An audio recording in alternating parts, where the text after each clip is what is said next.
Bonjour à toutes et à tous.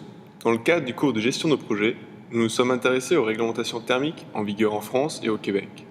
Et nous nous sommes demandé quels sont leurs impacts sur la pratique architecturale. La présentation va s'articuler comme suit.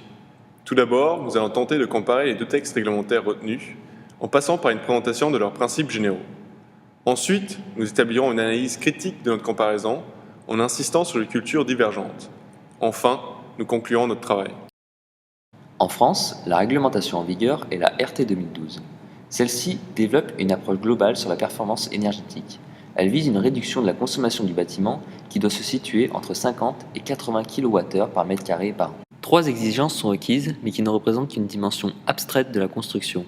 La consommation d'énergie primaire, la performance du bâtiment et la température de confort intérieur en été. Le label Novoclimat 2.0 dicte les propriétés des éléments constitutifs du bâtiment à satisfaire, afin d'atteindre une économie en chauffage de 20% par rapport aux bâtiments conçus selon le Code de la construction. Le texte réglementaire se résume à une liste de critères à remplir avec une distinction exhaustive de tous les cas particuliers que l'on peut retrouver. La comparaison nous montre que le label québécois s'avère plus sévère. Ici, nous avons retenu la comparaison sur les conductances thermiques de l'isolation. De plus, nous pouvons dire de manière générale que les tests de performance sont plus éprouvants.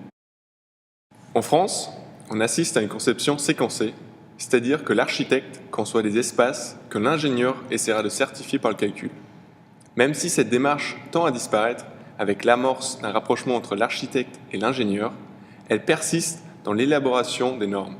Au contraire, au Québec, on assiste à une conception intégrée du bâti de par une sensibilisation culturelle aux problématiques du confort thermique et une construction remise entre les mains de constructeurs. Au premier abord, la RT 2012 paraît plus libre dans son application car ayant moins de contraintes. L'architecte est libéré des considérations techniques qui sont traitées en fin de conception. Mais en réalité, on assiste à un risque d'une architecture formatée car les solutions possibles pour satisfaire les trois exigences semblent être les mêmes dans chaque cas. Volume compact, orientation nord-sud, des petites ouvertures au nord, des façades épaisses. En France, la perte de performance du bâtiment a un impact direct sur la consommation, mais pas sur le confort en tant que tel. Au Québec, une rigueur thermique est exigée dans la conception architecturale étant donné qu'elle aura un impact impardonnable sur le confort du bâtiment. À noter que la consommation finale d'un bâtiment est à 70% conditionnée par l'usage qui en est fait. Ce travail nous a permis de constater une culture de la construction différente. Dans le cas de la France, la séparation entre architectes et ingénieurs est nette. En attestent les modalités d'application de la RT 2012, alors qu'au Québec, la conception paraît être intégrée.